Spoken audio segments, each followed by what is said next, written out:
The tray slipped from my hands and shattered against the marble floor before I even understood what had happened. Champagne flutes exploded into 100 glittering pieces, and the sound cut through the string quartet like a gunshot. Every head at the reception turned toward me. I felt my face burn as I dropped to my knees, trying to gather the broken glass with my bare fingers, my heart pounding so hard I could hear it in my ears. It was not my fault. The bride had turned sharply, her enormous white dress catching the edge of my tray. But nobody in that ballroom cared about fault. They only cared about the mess, and I was the one holding the tray. Are you serious right now? Vanessa's voice sliced through the music. She stood over me in her wedding gown, diamonds catching the chandelier light, her face twisted with disgust, like I had personally ruined her entire life. Do you have any idea how much this dress cost? Do you even know what silk is? I kept my eyes on the floor, picking up glass with trembling hands. I'm so sorry, ma'am. I'll clean it up right away. Sorry doesn't fix silk. She looked me up and down, her lip curling. Honestly, I don't know why they hired someone your size to carry trays. You probably can't even see your own feet to know where you're stepping. A ripple of laughter moved through the nearby tables. Not everyone laughed, but enough did, and that was worse somehow than if the whole room had joined in. I felt the heat crawl up my neck and into my cheeks. I had worked events like this for 6 years. I had been insulted before, mocked before, made to feel small before. I told myself this was nothing new, that I would survive it the way I always did, by staying quiet and finishing my shift. But something about the way she said it, the casual cruelty in her voice, like she was commenting on the weather rather than tearing apart another human being, made my throat tighten in a way I hated. I said I'm sorry, I repeated, my voice steadier than I felt. It won't happen again. It better not. Vanessa turned to her bridesmaids, rolling her eyes dramatically. Can you believe this? I specifically asked the venue for professional staff. I finished gathering the glass into a napkin, careful not to cut myself, and stood up slowly. My knees ached from being on the hard floor. I kept my chin level, refusing to let my eyes drop the way they wanted to. 6 years of this job had taught me one thing above all else: never let them see you break. Because once they see it, they come back for more. I turned to walk toward the kitchen to get a broom and dustpan, and that was when I noticed him. He was seated at the head table, though he did not belong to the wedding party in any obvious way. He wore a dark gray suit with no tie, his jacket unbuttoned, his posture relaxed in a way that somehow made everyone else in the room look nervous by comparison. He was not eating. He was not talking to the man beside him. He was watching me. Not the way most men watched me, which was rarely, and only when they wanted something small and forgettable. He was watching with an intensity that made me feel like the room had gone quiet just for him. His dark eyes tracked my every movement, and there was something in his expression I could not name. Not pity, not amusement, something closer to recognition, as if he were trying to place a face from long ago. I looked away first, embarrassed, assuming I was imagining things. Men like that did not notice waitresses. Men like that, dressed like money and danger in equal measure, noticed nothing outside their own circle. I hurried to the kitchen, my chest still tight with humiliation. Priya, one of the other servers, met me at the door with a broom already in her hand. I saw what happened, she said quietly, pressing the broom into my grip. That woman is a nightmare. She's been awful all night. She made Diego cry in the coat room over a wrong jacket. I'm fine, I said, though my voice cracked slightly on the second word. You're not fine, Clara, and you don't have to pretend with me. Priya glanced over her shoulder toward the ballroom doors. Who's the guy at the head table? The one in gray? I don't recognize him, and I've worked every wedding this family has thrown for 2 years. I shook my head. No idea. Family friend maybe. He didn't stop staring at you the whole time that woman was screaming. He wasn't staring at me. Clara, Priya's tone turned serious. I've been doing this job long enough to know when a man in a room is dangerous. That one is dangerous. And he was staring at you like he knew you. I did not have time to think about it. My shift manager called us back onto the floor, and I spent the next hour serving appetizers, refilling water glasses, and avoiding Vanessa's section of the room entirely. My feet ached inside my shoes. My back throbbed from 6 hours of standing and carrying trays heavier than they should have been for one person to manage alone, since we were understaffed as usual. I thought about my mother waiting for me at home, propped up in her hospital bed in our living room, the oxygen machine humming in the background. I thought about the medical bills stacked on the kitchen counter, the ones I had stopped opening because I already knew what they said. I thought about how this job, humiliating as it was tonight, paid for the medicine that kept her breathing steady through the night. That was why I stayed quiet when Vanessa insulted me. That was why I would stay quiet if she did it again. Some things mattered more than pride. I remembered the first event I ever worked, back when I was 19 and terrified of dropping anything at all. An older waitress named Delia had told me something I never forgot. She said the guests at these parties were not really seeing us. To them, we were furniture that happened to carry food. She said the trick to surviving the job was never to expect kindness, because expecting it only made the cruelty hurt more when it came. I had lived by that rule for 6 years, and it had served me well enough, until tonight, when a stranger in a gray suit had broken it without even trying. I refilled a row of water glasses at a table near the windows, listening to 2 older women gossip about the bride's family and their sudden wealth, whispers about a business that had grown too fast, about money nobody could quite explain. I paid it no attention. Rich families always had rumors trailing behind them like smoke, and it was never my place to wonder where the fire actually was. Near the end of the reception, as guests began drifting toward the dance floor for the final songs, I was clearing empty glasses from a side table when I felt someone watching me again. I turned, and there he was, standing only a few feet away, close enough that I could see the faint shadow of a scar near his jaw, thin and old, the kind of mark that told a story nobody asked to hear. Up close he was even more unsettling. Not because he looked threatening in an obvious way, but because of the stillness in him, the sense that he was always calculating something several steps ahead of everyone else in the room. "Excuse me," he said, and his voice was low, calm, carrying none of the arrogance I expected from a man dressed the way he was. "I wanted to say something, and I hope you don't mind." I straightened, gripping the tray a little tighter, bracing for another version of the same insult I had already endured tonight, just delivered more politely. "Of course. What she said to you earlier," his eyes held mine, steady and unreadable. "It was wrong, and it should not have happened in front of an entire room." I blinked, caught off guard. "It's fine. It happens. It shouldn't." Something flickered across his face, something that looked almost like anger, though it was gone as quickly as it appeared. Nobody should speak to another person that way, especially not over something as small as spilled champagne. I did not know what to say.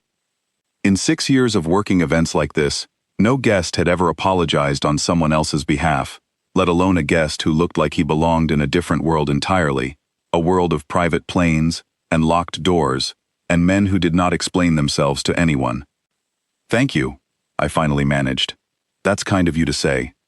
He studied me for a long moment, and I had the strange sensation that he was searching my face for something specific, something he expected to find, but was not entirely sure was there. "Have we met before?" he asked quietly. "You seem familiar to me." My stomach dropped slightly. I got that question sometimes, usually from men trying to start a conversation with a stranger, but there was nothing flirtatious in the way he asked it. It felt genuine, almost urgent. "I don't think so," I said carefully. "I've worked in this city my whole life, but I doubt our paths would have crossed. I don't exactly move in circles like this." Something shifted in his expression, a flicker of disappointment, or maybe relief. I could not tell which. "My mistake," he said. "Forgive me for the intrusion." Before I could respond, my manager appeared at my elbow, whispering urgently that the bridal party wanted the cake cutting to begin immediately and needed extra hands near the dessert table. I excused myself and hurried away, my mind spinning with questions I had no answers to. I did not see him again for the rest of the night, though twice I felt eyes on my back and turned to find nothing but empty space where I expected him to be standing. By the time the reception ended and I finally clocked out, exhausted and aching, I told myself the whole encounter meant nothing. Wealthy men said strange things sometimes. Perhaps he had mistaken me for someone else entirely, an old friend, a face from a photograph. nothing more. I walked to the bus stop alone, my uniform still smelling faintly of champagne and roses, and I did not notice the black car idling quietly across the street, or the man inside it watching me, until the bus arrived and pulled away into the night. I had no way of knowing that the man in the gray suit was the most feared crime boss in the entire city, a man whose name alone could empty a restaurant in minutes. I had no way of knowing that 7 years ago, on the worst night of his life, a stranger with kind eyes and a soft voice had saved him from a decision he could never have taken back. I had no way of knowing that stranger was me. All I knew, riding home in the dark with my feet throbbing and my pride bruised, was that something had shifted tonight, something I could not name and could not explain. And somewhere behind me, in a car with tinted windows, Antonio Marchetti sat in silence, staring at the spot where I had disappeared into the crowd, his mind pulled 7 years into the past, toward a rainy night he had never once managed to forget. 7 years ago, on a night so cold my breath froze in the air, I found a man collapsed against the back wall of the diner, where I worked my very first job. I did not know his name then. I did not know what he was, or what he would become, or that the choice I made in the next 10 minutes would echo through both of our lives for years afterward. All I knew was that it was closing time. The streets were empty, and there was a man slumped against the brick wall in the alley behind the kitchen, blood soaking through his shirt at the shoulder, his face pale as chalk under the flickering streetlight. I almost called the police. My hand was already reaching for my phone, but something about the terror in his eyes when he saw me stopped me cold. He was not looking at me like a stranger who might help him. He was looking at me like someone deciding whether I was a threat worth eliminating. "Please," he said, his voice barely more than a whisper. "Don't call anyone. Please." I should have run. Every instinct told me to run.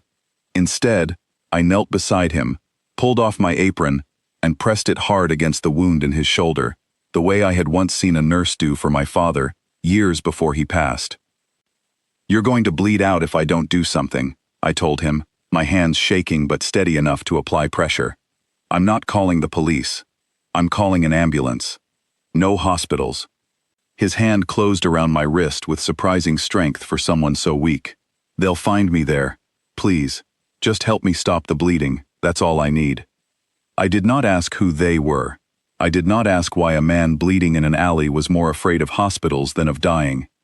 I simply did what I could, tearing strips from a spare tablecloth I kept in my car for spills, wrapping his shoulder tight enough to slow the bleeding, all while he watched me with an expression I would not understand until years later, an expression of a man who had stopped believing anyone in the world would help him for no reason at all. "Why are you doing this?" he asked through gritted teeth as I worked. "You don't know me." "Does it matter?" I kept my eyes on his shoulder, focused on the task, trying not to think too hard about how much blood there was. "You're hurt. I can help." "That's enough of a reason." He laughed, a broken, disbelieving sound. "Not where I come from. Nothing is ever that simple." "Well, maybe it should be." I tied off the makeshift bandage and sat back on my heels, studying his face properly for the first time. He was young then, younger than I expected for someone who carried himself with such quiet danger, his dark eyes sharp even through the pain, his jaw set in a way that suggested he was used to hiding weakness from the world. "You need real medical help. I know someone. She's a nurse. She does house calls off the books sometimes for people who can't afford insurance. I can call her." "Why would you help a stranger this much?" I thought about it honestly before I answered, because the question deserved a real answer, not a reflexive one. Because someone helped me once, when I needed it most, and I never got the chance to pay it back. Maybe this is how I do it. Maybe it doesn't matter who it's for. He stared at me for a long moment, something shifting behind his eyes, and then he nodded, and I called Delia, the same waitress who had once taught me the rules of surviving this world, because she also happened to be a retired nurse who understood the value of asking no questions.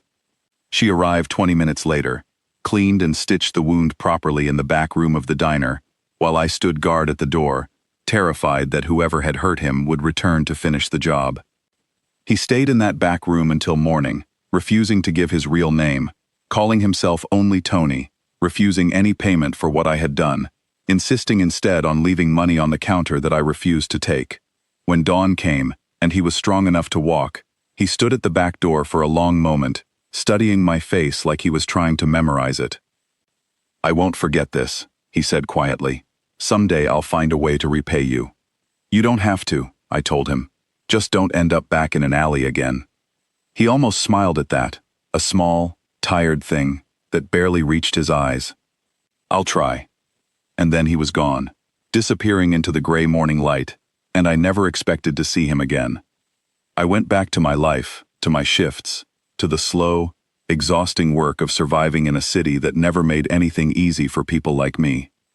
I told no one the full story, not even Priya, because some secrets felt too strange, too dangerous to share, even with friends. Over the years, the memory faded into something I rarely thought about. A strange night in an alley, a wounded stranger, who called himself Tony, a debt he swore to repay, that I never expected him to remember.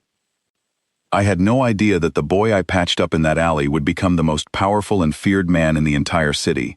A man whose name made grown criminals go quiet. A man who controlled more of this city's shadows than anyone in law enforcement dared admit publicly. I had no idea that he had spent years searching, quietly, carefully, for the waitress who saved his life, and asked for nothing in return, only for every lead to dry up because I had switched diners twice, changed my last name after my parents' divorce, and moved apartments 3 times chasing cheaper rent. Until tonight, at a wedding reception neither of us had any real reason to attend, when he looked across a crowded ballroom and saw a face he had never fully stopped searching for. Antonio sat in the back of his car long after I had boarded my bus and disappeared into the night, his mind replaying the moment he first recognized me, the shape of my eyes, the particular way I had knelt beside him without hesitation 7 years ago, the same steadiness I had shown tonight, while Vanessa tore me apart in front of an entire room. He had built an empire in the years since that alley.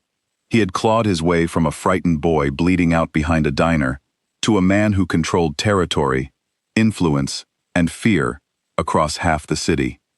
And in all that time, he had never once forgotten the stranger who chose kindness over self-preservation, on a night when it would have been far easier, far safer, to simply walk away. He had searched for me, using every resource his organization possessed. He had hired investigators. He had questioned old diner owners, tracked employment records, chased false leads that led nowhere. And now, by pure accident, at a wedding thrown by a family whose son owed him a debt of an entirely different kind, he had found me carrying a tray of champagne glasses, mocked and humiliated by a bride who had no idea what kind of man was sitting only a few feet away. He thought about intervening that night, stepping forward, announcing exactly who he was, and ending Vanessa's cruelty with a single sentence. But something held him back.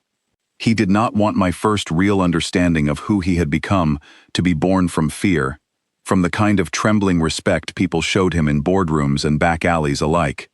He wanted to approach carefully, to learn who I had become in the years since that alley, to make sure that whatever he offered me now would be received as gratitude, not obligation. He instructed his driver to follow my bus at a careful distance, not to frighten me, but because old habits from a dangerous life made it impossible for him to simply let me disappear into the dark without knowing I arrived home safely. When the bus stopped near a modest apartment building on the edge of the city, and I stepped off alone into the quiet street, he watched from the shadows as I let myself inside, and something in his chest loosened slightly, an old worry he had carried for years finally beginning to ease.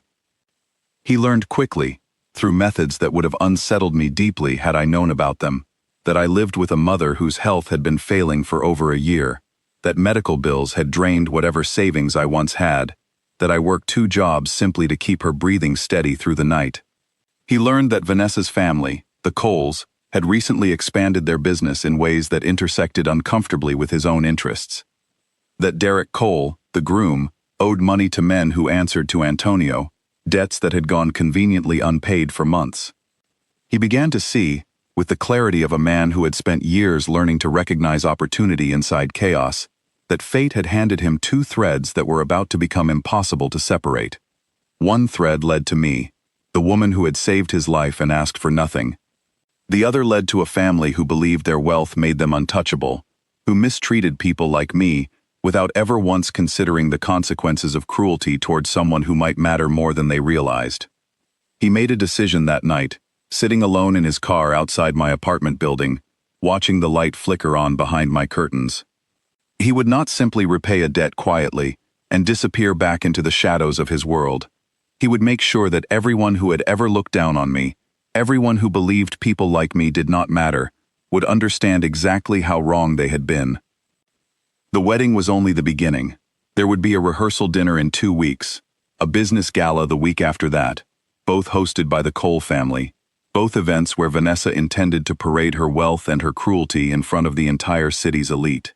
Antonio intended to be present at every single one of them, watching, waiting, gathering the pieces he would need until the moment came to reveal exactly who he was and exactly what I meant to him.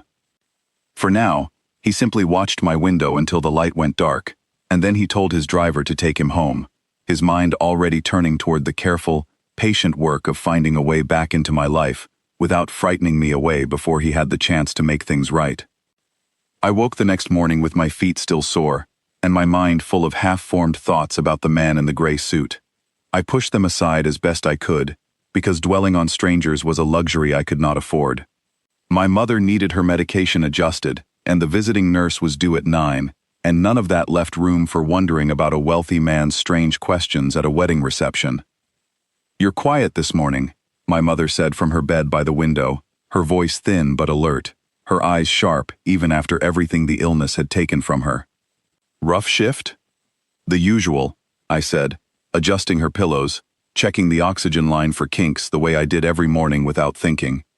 A bride decided I was the reason her dress got splashed.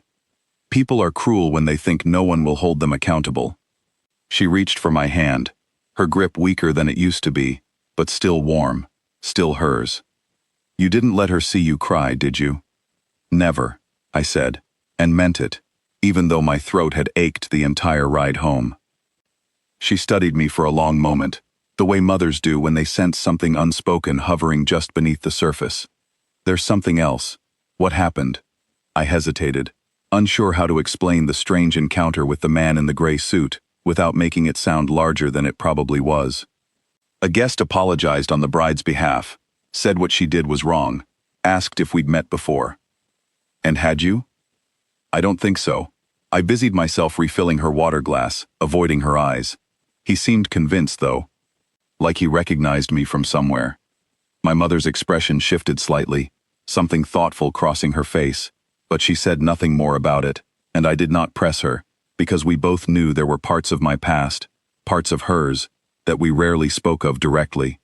The years after my father died had been hard on both of us, in ways neither of us liked revisiting, and if some stranger's face stirred up an old memory I could not place, it was easier to let it go than to chase it. I left for my second job an hour later, the daytime shift at a small bakery near the edge of downtown, where I spent the afternoon frosting cakes and ringing up customers who rarely looked at me twice. It was a quieter kind of exhaustion than serving events, less humiliating, but no less draining, and by the time I finished my shift and caught the bus home, I had almost convinced myself that the strange man from the wedding was simply a wealthy stranger, with an overactive imagination, nothing more. I did not know, as I sat on that bus staring out the window at the city passing by, that somewhere across town, Antonio Marchetti was sitting in a private office lined with old photographs, staring at a folder his most trusted investigator had assembled overnight, a folder containing every scrap of information available about a waitress named Clara Bennett, her ailing mother, her mounting debts, her quiet, unremarkable life that had somehow, 7 years ago, intersected with the darkest night of his own. He studied the photograph clipped to the front of the folder, an old employee identification picture from the diner where we had first met, my face younger, thinner, still carrying the particular exhaustion of someone who had grown up too fast. He set it beside a more recent photograph his men had taken outside the wedding venue the night before, comparing the two faces carefully, searching for the same steadiness in my eyes that had once convinced a dying stranger to trust me with his life. He closed the folder slowly and sat back in his chair, the office silent, except for the faint hum of the city beyond his windows. 7 years he had waited for a moment like this. 7 years of searching, of half-hopes and dead ends, of wondering whether the debt he owed would ever find its way toward repayment. Now that the moment had finally arrived, he found himself unwilling to rush it, unwilling to risk frightening away the one person who had ever shown him kindness without expecting anything in return. He picked up his phone and dialed a number he rarely used, the number of a man who managed his more delicate, less violent affairs, the kind of business that required patience rather than force. "I need information on an upcoming rehearsal dinner," he said quietly. "The Cole family. Find out everything about the venue, the guest list, the staffing company they use, and make sure a particular waitress is assigned to work it." He ended the call and turned to look out the window at the city stretching below him, a city that feared his name, that whispered about him in hushed tones in boardrooms and back alleys alike. None of that power had ever felt like enough to him, not really, not since the night a stranger with steady hands had refused to let him die alone in an alley. Tonight, for the first time in years, that power finally felt like it might be worth something. My manager called 2 days later with news that made my stomach twist with dread and confusion in equal measure. "You've been specifically requested," Priya's voice crackled through the phone, half amused, half suspicious. "The Cole family asked for you by name for the rehearsal dinner. You, Clara. After what that woman did to you at the wedding, they're asking for you specifically." "That doesn't make sense," I said, sitting on the edge of my bed, phone pressed to my ear. "Vanessa hates me. Why would she request me for another event?" "I don't think it was her." Priya's tone shifted, quieter now. "The request came through a private line, not the usual booking system. Whoever asked for you paid extra to guarantee it. A lot extra." A cold unease settled over me, the kind that made the hair on my arms rise without any clear explanation why. "Do you know who?" "No name attached. Just an account number and a note that said you were to be treated well, paid double for the shift, and given priority breaks." Priya paused. "Clara, I don't like this. This isn't normal. People don't pay double to make sure a waitress gets treated well, unless they have a reason." I thought immediately of the man in the gray suit, the way he had apologized on Vanessa's behalf, the way he had studied my face like he was searching for something specific. I did not mention him to Priya, mostly because I was not sure what I would even say, and partly because some instinct told me to keep that particular thread to myself until I understood it better. "I'll take the shift," I said finally. "Double pay is double pay. My mother's medication went up again this month." "Just be careful," Priya said. "Something about this feels bigger than a wedding, Clara. I can't explain it, but it does." I told myself she was exaggerating, that wealthy families were simply eccentric, that perhaps someone in the Cole family felt guilty about Vanessa's behavior and wanted to make amends quietly, without drawing attention to it. I needed the money too badly to turn down a shift over a vague, uneasy feeling. And so 2 days later, I found myself dressed in my black uniform, walking into a private dining room at one of the city's most expensive restaurants, carrying a fresh tray of appetizers toward a long table lined with the same wealthy guests who had watched me humiliated only days earlier. The room fell quiet the moment I entered, though not in the way I expected. Several guests exchanged glances, whispering behind raised hands, and I quickly understood why, when I spotted him seated near the head of the table again. The same gray suit, the same unreadable stillness, though tonight, there was something different in the way people around him carried themselves. They were nervous, not the ordinary nervousness of wealthy people trying to impress each other, but something deeper, something closer to fear. Vanessa sat near the center of the table, her earlier confidence noticeably subdued, her eyes darting toward Antonio every few minutes like she was checking to make sure she had not somehow offended him. Derek, her fiancé, looked worse, pale and sweating slightly, despite the cool air conditioning, his hands trembling faintly as he reached for his wine glass. I moved carefully around the table, setting appetizers in front of each guest, trying to remain as invisible as possible, despite the strange tension humming through the room. When I reached Antonio's place setting, he looked up at me, and for a brief moment, something like relief flickered across his features before he masked it with the same composed stillness he wore like armor. "Thank you," he said simply, his eyes lingering on mine a moment longer than necessary. "You're welcome, sir," I replied, keeping my voice steady, professional, though my pulse had quickened without my permission. I continued down the table, and it was only when I reached Vanessa's seat that the tension in the room sharpened into something I could physically feel. She looked up at me, her expression a strange mixture of forced politeness and barely restrained resentment, clearly having been instructed by someone to behave herself tonight. "Clara?" she said, my name sounding foreign in her mouth, like she had never bothered to learn it before, and was only using it now under duress. "I hope there are no hard feelings about the other night." "None at all, ma'am," I said, setting her plate down carefully. "Accidents happen." She studied me for a moment longer, something calculating behind her eyes, and then her gaze flicked toward Antonio at the head of the table, before returning to me, and I understood suddenly that she had noticed what Priya had noticed, what I myself had only begun to suspect. Whatever strange thread connected me to the man in the gray suit, Vanessa had begun to sense it too, and the realization visibly unsettled her. The dinner continued for nearly 2 hours, and I moved through my duties as smoothly as I could manage, despite the constant awareness of Antonio's presence, the way his eyes tracked me across the room, even while he engaged in quiet conversation with the men seated near him. I overheard fragments of their discussion, careful and clipped, words like investment and timeline and obligation, spoken in the particular tone men used when discussing debts rather than friendship. Near the end of the evening, while guests drifted toward the private lounge for after-dinner drinks, I found myself alone briefly in the small service corridor outside the dining room, catching my breath after nearly 3 hours of non-stop work. That was when Antonio appeared, stepping quietly into the corridor as though he had been waiting for exactly this moment. "You didn't have to accept this shift," he said without preamble, his voice low enough that it would not carry beyond the narrow hallway. "I know it was arranged strangely. I'm sorry if that made you uncomfortable." I set down the tray I had been carrying, my curiosity finally outweighing my caution. "Was it you? The private request? The extra pay?" He did not deny it. "Yes." "Why?" He was quiet for a long moment, studying my face with an intensity that made my skin prickle, though not entirely unpleasantly.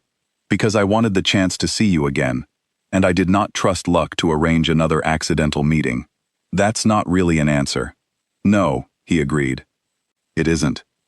I crossed my arms, exhaustion and confusion warring inside me. "Look, I appreciate whatever this is, the extra pay, the kindness after what happened at the wedding, but I don't understand what you want from me. Men like you don't go out of their way for waitresses without a reason." Something flickered across his expression, a flash of something that might have been hurt, quickly hidden away. "You're right to be suspicious. In my experience, people rarely do anything without expecting something in return." He paused, choosing his next words carefully. "But I promise you, Clara, my intentions are not what you might assume. I'm not trying to buy anything from you. I'm trying to repay something I've owed for a very long time." "Repay what? I don't even know you." "You do," he said quietly. "You just don't remember." Before I could ask what he meant, the sound of approaching footsteps interrupted us, and he stepped back smoothly, his expression closing over like a door swinging shut.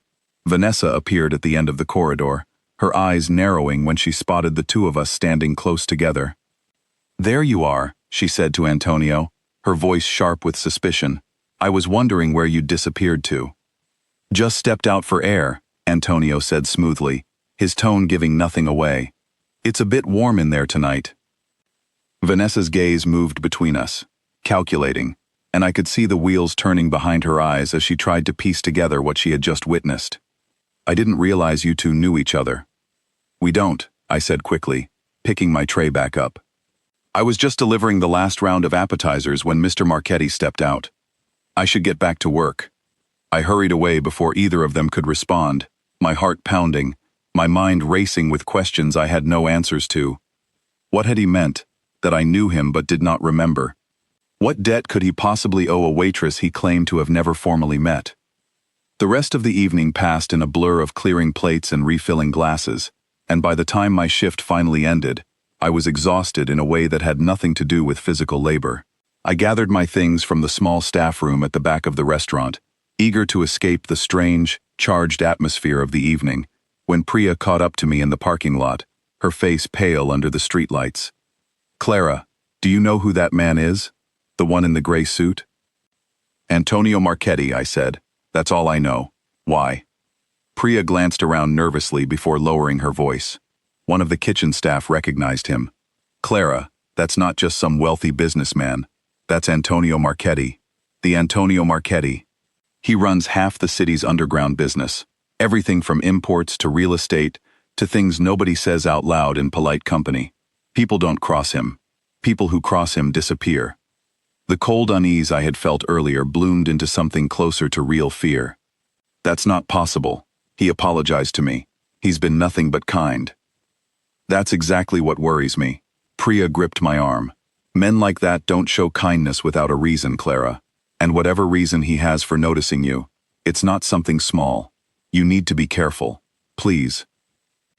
I nodded, though my mind was still spinning, still trying to reconcile the calm, gentle man who had apologized on Vanessa's behalf with the terrifying reputation Priya was describing. I thought about his words in the corridor, the strange certainty in his voice when he said I knew him, that I simply did not remember. That night, lying awake in my small apartment while my mother slept quietly down the hall, I found myself thinking back through years of memories, searching for any trace of a connection to a man named Antonio Marchetti. I found nothing, no memory that matched, no face that fit the description of the composed, dangerous man from the dinner table. But then, unbidden, a different memory surfaced, one I had not thought about in years, buried beneath the weight of everything that had happened since. A cold night behind the diner where I worked my first job, a wounded stranger bleeding in the alley, a young man who refused to give his real name, who called himself only Tony, who promised he would find a way to repay me someday. I sat up in bed, my heart pounding, the pieces finally beginning to click into place with a clarity that left me breathless. It could not be. It seemed impossible, too strange, too much like the kind of coincidence that only happened in stories. But the more I turned it over in my mind, the more certain I became that the boy I had saved 7 years ago and the man who now controlled half the city's shadows were somehow, impossibly, one and the same. I did not sleep at all that night, my mind circling endlessly around questions I had no way of answering, wondering what it meant that a man capable of the things Priya described had spent 7 years searching for a stranger who once bandaged his wound and asked for nothing in return, wondering what he intended to do now that he had finally found me, and wondering, with a fear I could not fully explain, what it would cost me to be caught in the orbit of a man so many people feared. The next morning, exhaustion pressed heavy behind my eyes as I moved through my routine with my mother, checking her oxygen levels, helping her sit up against the pillows, measuring out her morning medication into the small paper cup we kept by her bedside. She noticed my distraction immediately, the way she noticed everything, no matter how weak the illness left her. "You look like you haven't slept," she said, studying my face carefully. "What happened at that dinner last night?" I hesitated, unsure how much to tell her, unwilling to worry her with fears I could not yet explain even to myself. "Nothing bad, just a long shift." "Clara," her voice carried the particular firmness she reserved for moments when she knew I was hiding something. "I raised you. I know when something is sitting on your chest." I sat on the edge of her bed, twisting my hands together in my lap. "There's a man. Wealthy, powerful, apparently frightening to a lot of people. He's been showing up at these events, and he keeps saying strange things, like he knows me from somewhere, like he owes me something. Last night I remembered something from years ago, from right after Dad died, when I worked at that little diner on 5th Street. Do you remember me telling you about the man I found hurt behind the building?" My mother's expression shifted, something careful and knowing passing behind her tired eyes. "The one you helped without calling for an ambulance. The one who disappeared before dawn. I think it might be him," I said quietly. "I think the man from the diner and the man from these events might be the same person, and if he is, he's not just some ordinary stranger. He's supposed to be dangerous, really dangerous." My mother was quiet for a long moment, her fingers plucking absently at the blanket covering her lap. "You did a good thing that night, Clara. Whatever this man has become since then, whatever reputation follows him now, the boy you helped was scared and bleeding and alone. That mattered. It still matters. She reached for my hand. But that doesn't mean you should walk blindly into whatever world he lives in now. Be careful. Watch him closely before you trust him with anything more than politeness. I nodded, grateful for her steadiness, even through her own pain, and I left for my bakery shift an hour later, with her words settled uneasily in my chest. Across town, in a house far larger and colder than mine would ever be, Vanessa sat at her vanity table, staring at her own reflection, while her mind turned over the strange tension she had witnessed in that service corridor the night before. She did not believe in coincidences, not when it came to men like Antonio Marchetti, and she certainly did not believe that a waitress with no name worth remembering could hold any real significance to a man who controlled fortunes and silenced enemies without ever raising his voice. She picked up her phone and dialed a number she reserved for situations requiring discretion, a private investigator her family had used before to handle delicate matters that could not pass through official channels. "I need information," she said, the moment the call connected. "A waitress, Clara Bennett. I want to know everything, her background, her family, anything that connects her to Antonio Marchetti. And I want it quickly." The investigator agreed, and Vanessa ended the call with a small, satisfied smile, already imagining the ways she might use whatever she uncovered. If this waitress had some hidden connection to a man as powerful as Antonio, Vanessa intended to understand exactly what that connection was, and more importantly, whether it posed any threat to the future she had spent years carefully constructing for herself, a future built on her family's rising business and the wealth Derek's connections would soon bring into their combined fortune. She thought of the humiliation on my face at her wedding, the way I had knelt on the floor gathering broken glass while she stood over me in her gown, and something cold and satisfied settled in her chest at the memory. If Antonio's interest in me was nothing more than misplaced curiosity, she intended to make sure it stayed that way, and if it was something more, she intended to be the one who decided how the story ended. She had no idea, sitting at her vanity table plotting quiet cruelty against a woman she considered beneath her notice, that the investigation she had just set into motion would eventually unravel every careful lie her own family had spent years constructing, or that the man she believed she could still impress with wealth and status had already begun watching her family's business dealings with the same cold precision he used to dismantle every enemy who had ever underestimated him.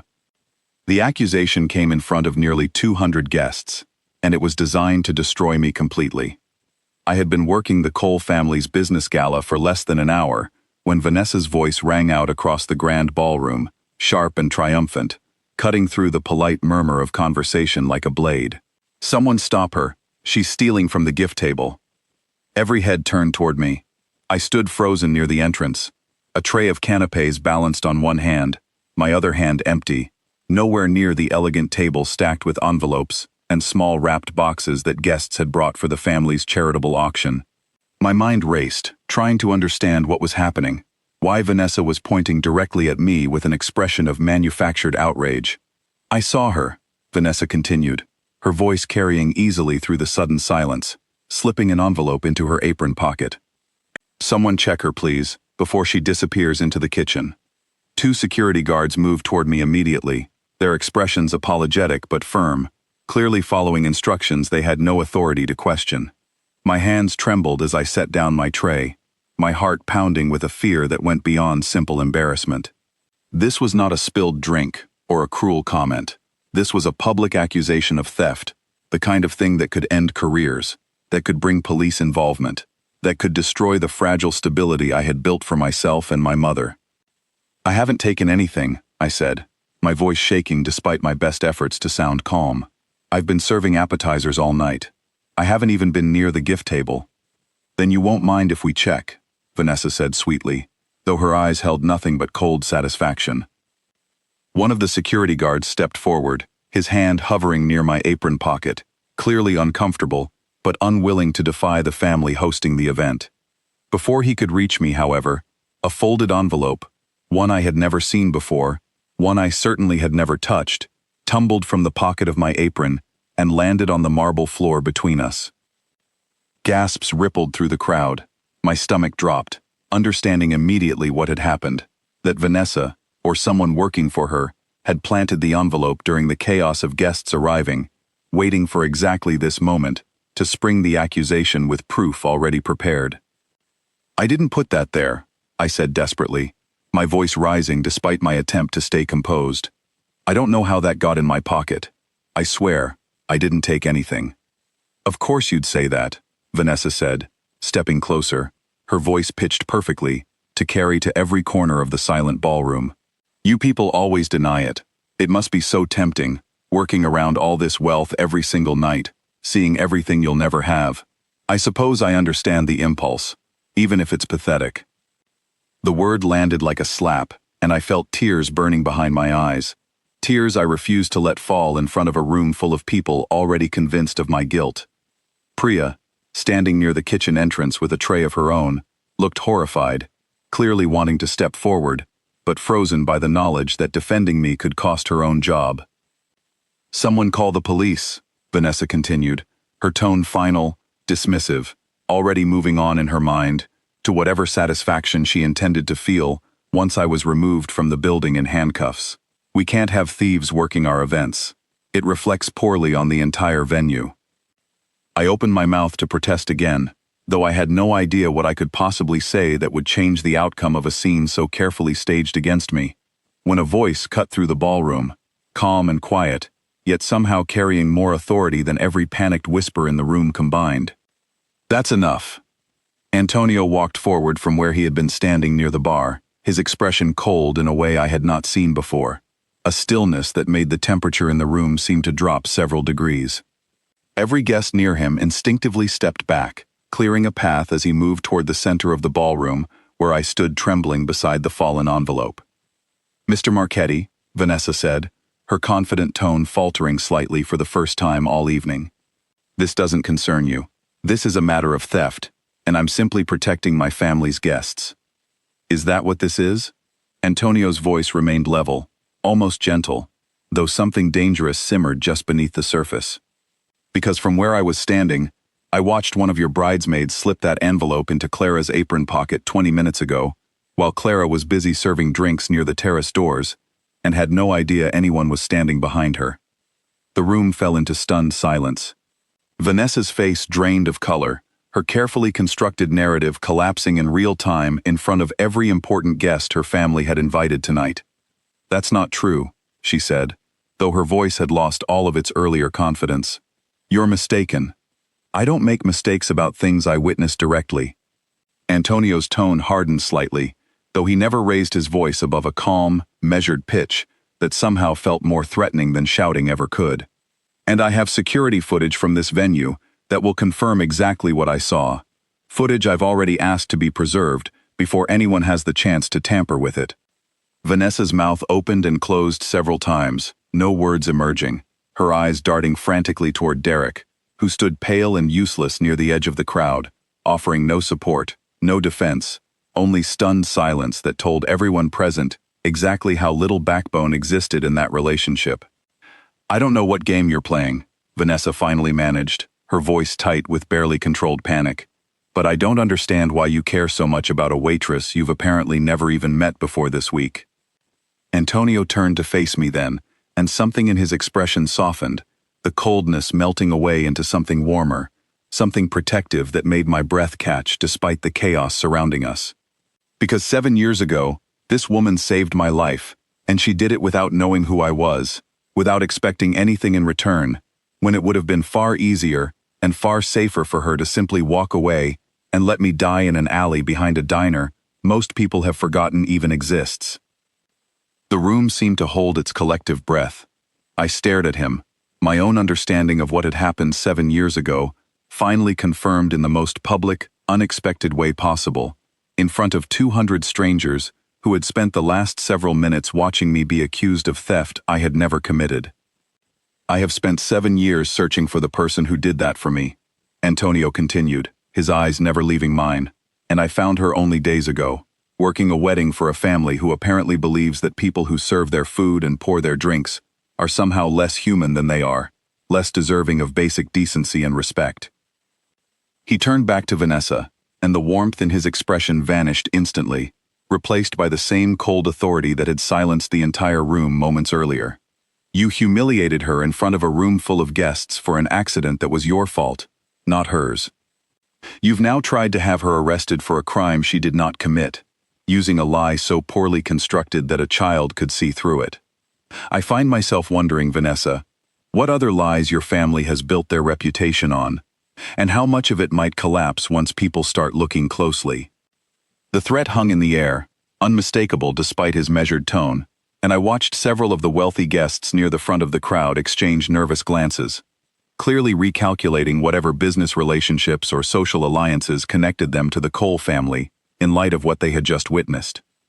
I think, Antonio said, addressing the room at large now, his voice carrying easily through the silence, that Clara deserves an apology, a genuine one, not the kind offered under duress, but the kind that acknowledges real wrongdoing. Vanessa stood frozen, humiliation and fury warring visibly across her face, clearly torn between her pride and the growing awareness that Antonio Marchetti was not a man whose displeasure she could afford to ignore, not if her family intended to survive whatever business dealings tied them to men like him. "I'm sorry," she finally said, the words clipped and bitter, clearly costing her more than she could bear to show. For the accusation, it was wrong. It was not the full apology Antonio had demanded, and everyone in the room seemed to understand that, but he let it stand for now, his attention returning to me, his expression gentling once again. "Are you all right?" he asked quietly, his voice pitched just for me, despite the crowd still watching us. I nodded, though my hands were still shaking, though the adrenaline of the last several minutes had left me feeling hollow and unsteady. "I think so, thank you. I don't know what would have happened if you hadn't spoken up." "You would never have been arrested," he said quietly. "I would have made certain of that, regardless of whether I spoke publicly or not. But I wanted everyone in this room to understand exactly who they were dealing with when they chose to mistreat you." Priya appeared at my side then, her expression a mixture of relief and awe, gently taking my arm as though checking that I was truly steady on my feet. "Clara, do you need to sit down? That was insane. That whole thing was insane." "I'm okay," I said, though my voice still trembled slightly. "I just need a minute." The event manager, pale and clearly terrified of the consequences of the evening's chaos, approached quickly to usher me toward a private room, away from the remaining guests, offering apologies and assurances that I would face no consequences from the venue itself. As I walked away from the ballroom, my legs still unsteady beneath me, I glanced back once, and found Antonio watching me leave, his expression unreadable again, though something in his eyes told me this was far from over, that whatever debt he believed he owed me had only just begun to be repaid. Behind me, the whispers had already started, guests turning to each other with wide eyes, already reshaping the story of tonight into something they would repeat at dinner parties for weeks to come. The night Antonio Marchetti revealed himself in front of the entire city's elite, all to defend a waitress nobody had bothered to learn the name of until tonight.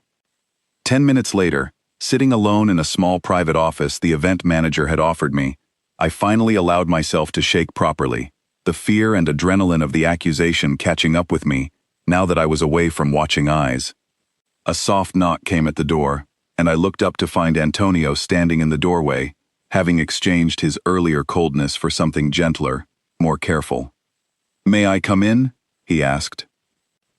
I nodded, and he stepped inside, closing the door quietly behind him, leaving just enough distance between us that I did not feel crowded, though his presence still filled the small room in a way that made it hard to think clearly.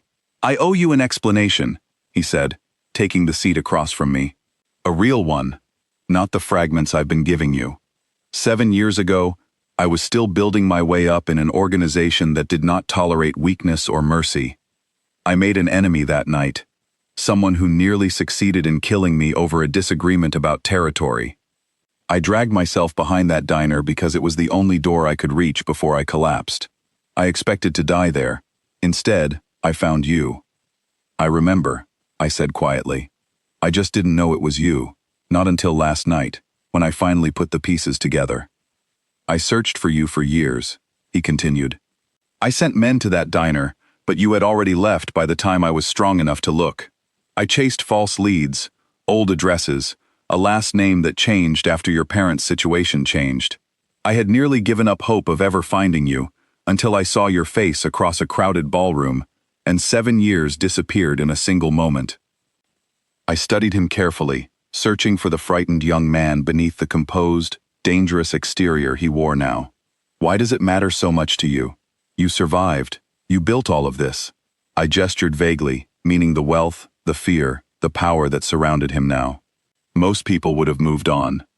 Because you were the only person in my entire life who helped me without wanting something in return, he said, his voice low and honest in a way that startled me. Everyone around me, before that night and after it, wanted something. Loyalty, money, information, fear. You wanted nothing. You saw a stranger bleeding in an alley, and you simply helped, because it was the right thing to do, not because you calculated what it might earn you. I have spent 7 years surrounded by people who see angles and advantages in everything. I never forgot what it felt like to meet someone who didn't. The sincerity in his voice left me momentarily speechless, and I found myself studying my own hands rather than meeting his eyes, unsure how to respond to a confession so much larger than anything I had expected from tonight. What happens now? I finally asked. You've exposed yourself publicly.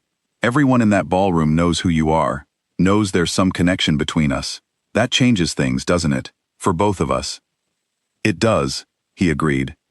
And I won't pretend the consequences are simple. But I would rather face those consequences honestly than continue hiding a debt I've owed for 7 years. You deserve better than secrecy, Clara. You've deserved better than a great many things for a very long time.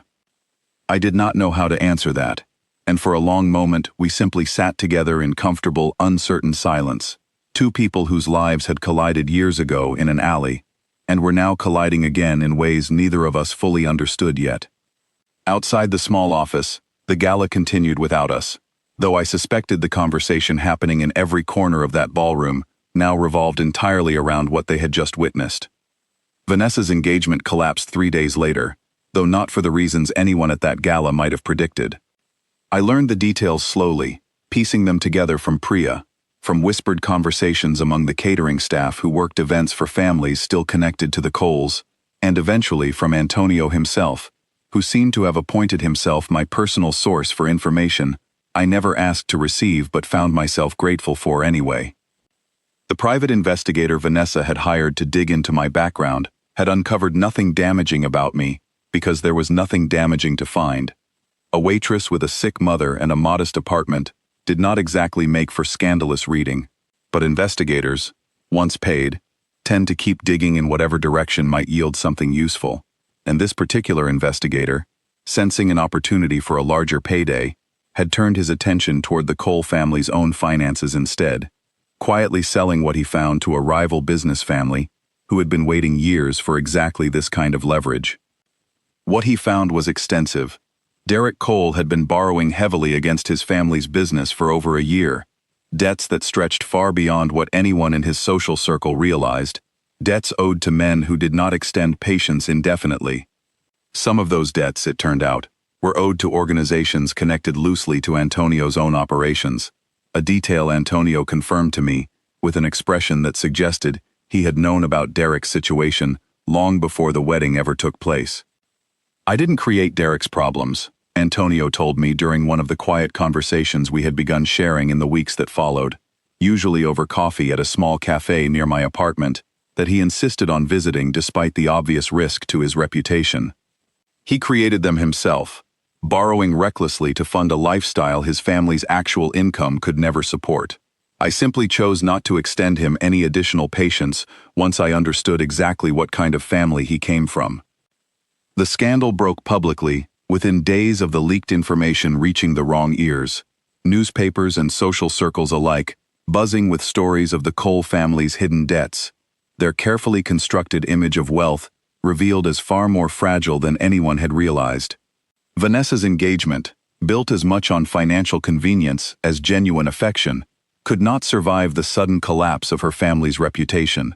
Derek's own family, embarrassed and furious, quietly ended the engagement within the week, more concerned with salvaging what remained of their business than protecting their son's romantic commitments. I felt no satisfaction in the details, not really. though I would be lying if I claimed the collapse of Vanessa's carefully cruel world did not bring me some small measure of relief.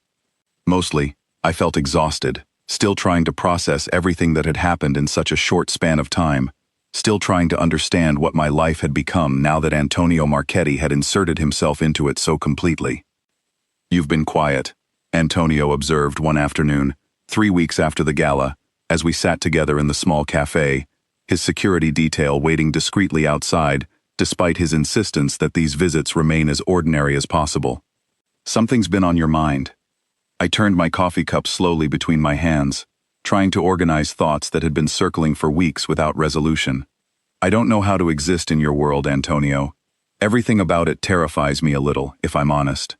The power, the fear people show you, the way an entire family's future crumbled because of debts connected to your organization. I helped a stranger 7 years ago because it was the right thing to do, not because I wanted to become entangled in a life like this." His expression grew serious, and he set down his own cup, giving me his full attention in a way that still occasionally startled me. The intensity of a man used to commanding rooms, now focused entirely on my hesitations. "I would never ask you to become entangled in anything you didn't choose freely," he said carefully. "I owe you a debt, Clara, one I've spent 7 years trying to find a way to repay. That debt does not come with obligations attached. Whatever happens between us now, whatever you decide you want or don't want, I will make certain you and your mother are cared for. The medical bills, the second job you shouldn't have to work, all of it. That much I insist on, regardless of anything else." "I can't accept that," I said automatically, old instincts rising immediately to reject charity I had spent my whole life refusing. "I don't need saving." "I know you don't," he said, something warm flickering behind his dark eyes. "You never needed anyone to save you, Clara. You've been surviving on your own strength for years, working 2 jobs, caring for your mother, refusing to let cruelty break you, even when the entire world seemed determined to grind you down. I'm not offering to save you. I'm offering to finally repay a debt that has weighed on me for 7 years, and to be honest with you about something else as well, something that has nothing to do with debts at all." My breath caught slightly at the shift in his tone, the careful vulnerability that crept into his voice. "What's that?" "I think about you," he admitted, quieter now, stripped of the composed authority he wore so easily in every other setting. "I have thought about you for 7 years, long before I understood why a stranger's kindness in an alley would stay with me the way it has.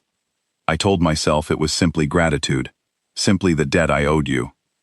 But watching you these past weeks, watching the way you carry yourself through cruelty and exhaustion with a strength I rarely see even among the most powerful people I know, I've come to understand it was never only gratitude. It became something more, somewhere along the way, though I never expected to have the chance to tell you that."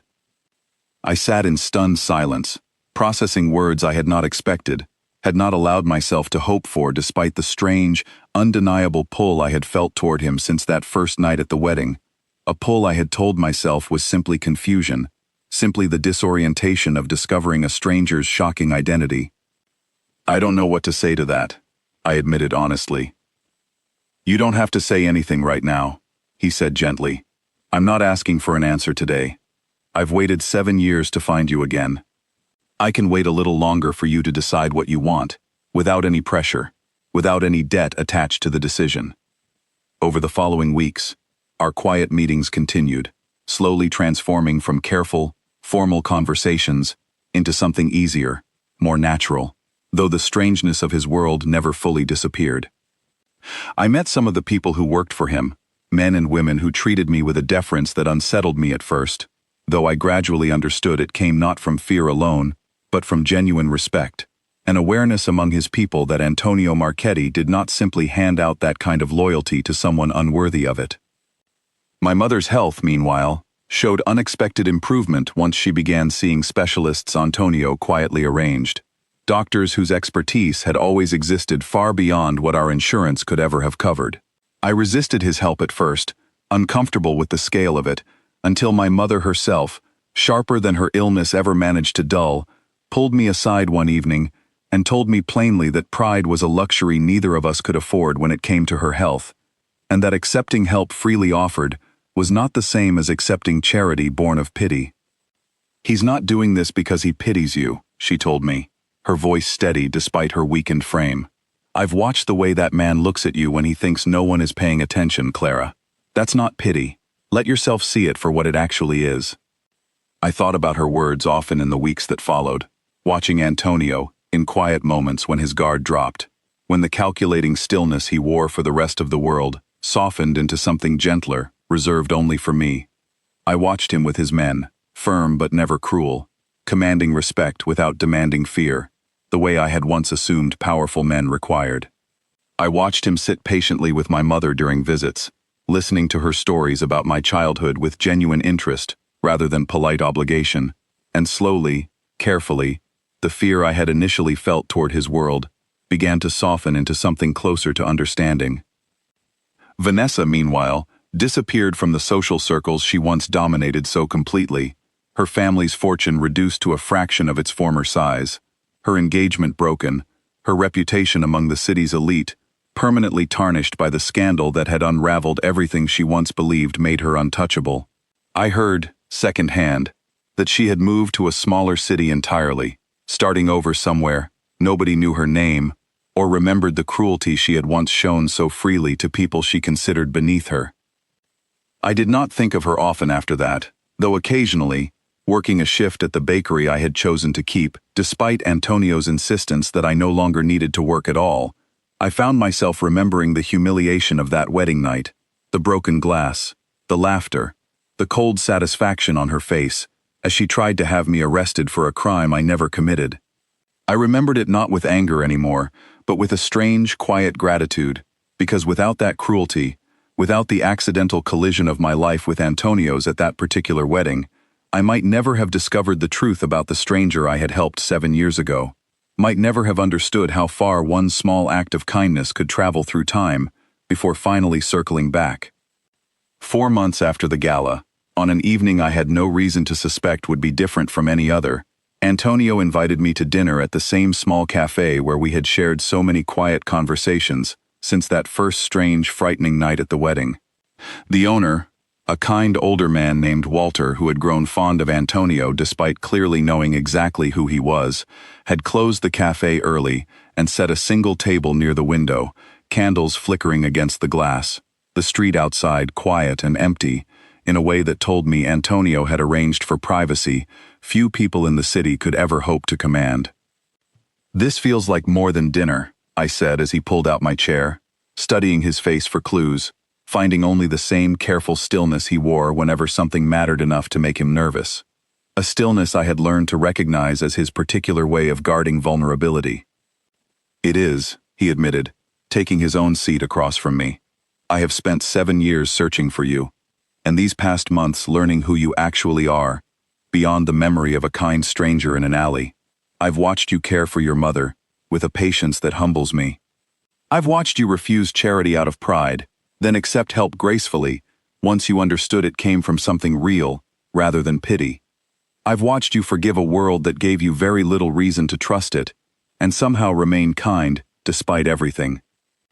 My throat tightened, understanding where this was heading, though I said nothing, letting him find his own way through words that clearly did not come easily to a man more accustomed to commanding silence than confessing feeling. "I built an empire out of fear, Clara, because fear was the only currency I understood for most of my life. You are the only person who ever showed me a different kind of power, the power of choosing decency when nothing requires it of you. I don't want to spend the rest of my life ruling through fear alone. I want to spend it building something real, something honest, with the one person who ever made me believe that was possible." He reached into his jacket and withdrew a small velvet box, and my hands trembled as he opened it to reveal a ring far simpler than I expected from a man of his wealth, elegant but understated, the kind of ring chosen by someone who had paid careful attention to what I would actually want, rather than what would impress a crowded room. "Clara Bennett," he said quietly, 7 years ago, you knelt beside a dying stranger in an alley, and changed the entire course of his life, without ever expecting anything in return. I am asking you now, not out of debt, not out of obligation, but because I love you completely. whether you'll allow me to spend the rest of my life trying to become worthy of the kindness you showed me that night." Tears blurred my vision as I looked at him, at the careful hope in his expression, so different from the composed danger he wore for the rest of the world. I thought of my mother's words, of the way pride could sometimes stand between a person and the good things they had genuinely earned, and I thought of 7 years of loneliness on both our parts finally, impossibly, finding their way toward each other. "Yes," I said, my voice breaking slightly around the word. "Yes, Antonio." He slid the ring onto my finger with hands that trembled slightly, despite everything he had survived, everything he had built, and when he kissed me there in the quiet, candlelit cafe, I understood finally that the strange, frightening collision of our lives had never truly been about debt at all, but about two people finding, against every reasonable expectation, exactly where they belonged. 6 months later, standing in the doorway of a small, comfortable house, Antonio had quietly purchased, near enough to my mother's specialists, that we no longer worried about the exhausting commute across the city. I watched him move through the kitchen, with an ease that still occasionally surprised me. A man capable of commanding fear across an entire city, learning instead the small, ordinary rhythms of a shared life, burning toast on his first attempt, and laughing at himself in a way I suspected very few people ever witnessed. "You're staring," he said, without turning around, though I caught the small smile tugging at his mouth. "I'm allowed to stare," I said, crossing the kitchen to stand beside him. "You're my husband. I think that comes with certain privileges." He turned to face me then, setting down the spatula, his expression softening into something I had grown to recognize as entirely his own, reserved only for the quiet moments we shared away from the world that still whispered his name with careful respect. "7 years I searched for you," he said quietly, echoing words he had first spoken to me in that small private office months ago. "I never imagined the debt I owed would lead me here." "Neither did I admitted, thinking back to the frightened waitress kneeling on a ballroom floor, gathering broken glass, while a bride mocked her weight and her worth, in front of a room full of strangers, who saw nothing but furniture standing in fine clothing. That woman could never have imagined the life waiting for her on the other side of that humiliation, could never have understood how quickly cruelty could unravel in the face of a debt, patiently, faithfully repaid. My mother, healthier now than she had been in years, sat in the small garden outside the kitchen window, tending to flowers she had planted herself, humming softly to herself in the late afternoon sun. Antonio's men, once terrifying strangers in dark suits, had become something closer to family over the months, checking in on her, bringing her groceries when I worked late, treating her with a gentleness that continued to surprise me even now.